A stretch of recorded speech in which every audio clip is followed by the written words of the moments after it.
Hello ඉතින් කොහොමද ඔයාලට? ඔන්න ඉතින් අදත් ලස්සන වීඩියෝ එකක් අරගෙන තමයි මම ඔයාලව හම්බ වෙන්න ආවේ. අද මේ වීඩියෝ එකෙන් මම කතා කරන්නේ මගේ මේ ගාඩන් එකේ ලස්සන සහ පිළිවෙල ගැන හිතලා මම කරන වැඩ කීපයක් ගැන ඔයාලව දැනුවත් කරන්න. ඉතින් ඔයාලා දකිනවනේ මගේ ගාඩන් එකේ බිමට මම තනකොළ තමයි යොදාගෙන තියෙන්නේ. ඉතින් මේ තනකොළ තියෙන ඒරියා එක මගේ මල් පැල තියෙන ඒරියා එකෙන් වෙන් කරගන්න මම හැමතිස්සෙම මල් වැටි පාවිච්චි කරනවා. ඉතින් ඔයාලා මේ දකින්නේ ඒ වගේ මල් වැටියක්. ඉතින් මේ මල් වැටි මම ගොඩාක් ලොකුවට හදාගෙන නැහැ.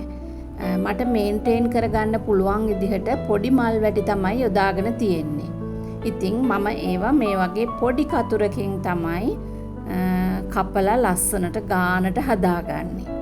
ඔයාලා මේ දකින්නේ ඒ වගේ මම මේ මල් වැටිය ලස්සනට ගානට ඒක කපලා හදාගන්න විදිහ. ඉතින් මේ වගේ සයිඩ් එකෙන් වගේම උඩිනුත් වැඩිය උස යන්න දෙන්නේ නැතුව මම මේ මල් වැටි හදාගන්නේ. ඒකට හේතුව තමයි මගේ ගාඩන් එක ගොඩාක් ලොකු ගාඩන් එකක් නෙවෙයි. ඉතින් උස මල් වැටි පාවිච්චි කරොත් මගේ ගාඩන් එකේ ලස්සන නැති වෙයි කියලා හිතලා තමයි මම මේ වගේ පොඩි මල් වැටි මගේ ගාඩන් එකට යොදාගෙන තියෙන්නේ. බලන්නකෝ ඉතින් ඒක නීට් එකට කැපුවට පස්සේ හරිම ලස්සනට පේනවා. මේ ඊළඟට ඔයාලා දකින්නේ මගේ ගාඩන් එකේ ටිකක් ලොකුවට හැදෙන ගහක්. ඒක මම හිටවගෙන තියෙන්නේ වැට අයිනෙන්. ඉතින් බලන්නකෝ ඒකේ අතු හැම තැනටම විහිදිලා ඉතින් ඉඩ ඇහිරිලා වගේ මට පේනවා. ඉතින් ඒක නිසා මම කරේ මේකේ අතු ටික කප්පාදු කරලා ලස්සනට හදාගත්ත එක. මේ ගහේ රතු පාට මලක් තමයි හැදෙන්නේ. ඉතින් ඔයාලා මගේ වීඩියෝ ෂෝට්ස් වල දැකලා ඇති. ඉතින් මේක ඇත්තටම මේ මගේ ගාඩන් එකට ටිකක් ලොකු වැඩි. ඉතින් ඒක නිසා ඉඩ සම්පූර්ණයෙන්ම ඇහිරෙනවා මේක ඕනවට වඩා ලොකුවට හැදුනොත්. ඒක නිසා මම ඒක කප්පාදු කර තමයි ඒකේ මල් ගන්නෙ. කප්පාදු කරලා ඉවරුණාට පස්සේ බලන්නකෝ ඉතින් ඒ ගා කොහමද ලස්සනට පේන්නේ කියලා. මේ ඊළඟට ඔයාලා දකින්නේ මගේ කැනාස් පැල ටික හිටවලා තියෙන තැන වටේටම මම හිටවගෙන තියෙනවා සුදු සහ කොළ මිශ්‍ර වෙච්ච මුකුණු වැන්න වර්ගයක්. ඉතින් එතන ඒ වැටියක් වගේ හිටවගෙන තිබ්බට දැන් ඒ ටික ගොඩාක් වැවිලා තියෙන්නේ. ඉතින් මේ වගේ තියෙන වැටිත් මම කරන්නේ ලස්සනට කප්පාදු කරලා හදාගන්න එක. මෙහෙම කප්පාදු කළාම ඇත්තටම මේවා මේ තිබුණටත් වඩා ලස්සනට ආපහු අතු රිකිලි දාලා ලස්සනට හැදෙනවා. ඒ වගේම තමයි ඉතින් මේ කප්පාදු කරලා අයින් කරන අතු කෑලිත් මම විසි කරලා දාන්නේ නම් නෑ.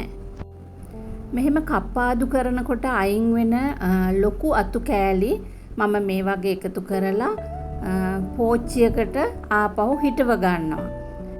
මේ පෝච්චියට මම දාගත්තේ මතු පිට පස් කොටස් එකයි වැලි කොටස් එකයි අරගෙන ඒ දෙක මික්ස් කරලා ඒකට මේ දාගත්තේ බිත්තර කටු කුඩු කරපු අයන් ටිකක්. එහෙම දාලා හොඳට කලවම් කරලා මම මේ අතු ටික මේකේ ඉඳ ගන්නවා. ඊට පස්සේ හැබැයි ඉතින් මේක තියන්න ඕන ගොඩාක්ම හෙවණ තියෙන තැනක. සතියක් එකහමාරක් වගේ තිබ්බට පස්සේ මේකේ මුල් ඇදලා හරිම ලස්සනට හැදෙනවා. ඉතින් මේ වගේ ඒවා මම කරන්නේ ගාඩන් එකේ තැනින් තැන ලස්සනට ඉඩ තියෙන තැන් වලින් තියාගන්න එක. ඔයාලා මේ දකින්නෙත් මේ රතු පාට පුංචි කොළ තියෙන පඳුර මේකත් මම කප්පාදු කරන විදිහ. ඉතින් මේ වගේ කප්පාදු කරපුවාම අලුතින් දළු දාලා හරිම ලස්සනට හැදෙනවා. දැන් අපි යමු මගේ මේ කැනාස් පඳුරු ටික දිහාවට. ඉතින් මේ කැනාස් පඳුරු වල මල් ගන්න නම් අපි නිතරම ඒවා කප්පාදු කරලා හදන්න ඕන. මම මේ කැනාස් පඳුරු මේ කපන්නේ මල් හැදිලා ඉවර වෙච්ච ගස්. ඉතින් හැමතිස්සෙම මම කරන දෙයක් මේ මල් හැදිලා ඉවර වුණාට පස්සේ මේ ගස් කප්පාදු කරන එක. එතකොට අලුතින් යටින් පැලයක් ඇවිල්ලා අලුත් ගහක් ඇවිල්ලා ඒකේ මල් හැදෙනවා. ඉතින් ඒක නිසා අනිවාර්යයෙන්ම අර මල් පරවෙච්ච ගහ අනිවාර්යෙන් එතනින් කපලා අයින් කරන්න ඕන. ඊට අමතරව ඉතින් මේ කැනාස් පඳුරු වල කොළ ඕනවට වඩා මේ ගොඩාක් හැදුනහම මම කරන්නේ ඒව කපලා අයින් කරන එක. එහෙම අනවශ්‍ය කොළ අයින් කරපුවාම අලුතින් එන ගස්වල හරිම ඉක්මනට මේ මල් හැදෙනවා. ඉතින් මගේ කැනාස් පඳුරු වල නම් මල් නැති දවසක් ඇත්තෙම නැහැ වගේ. ඉතින් මේවට මම විශේෂ පොහොර වර්ග නම් පාවිච්චි කරන්නේ නැහැ මුකුත්. ගොඩක් වෙලාවට මේ කපන ගස් මම හීනියට කපලා ආපහු මේ ගස් මුලට දා ගන්නවා.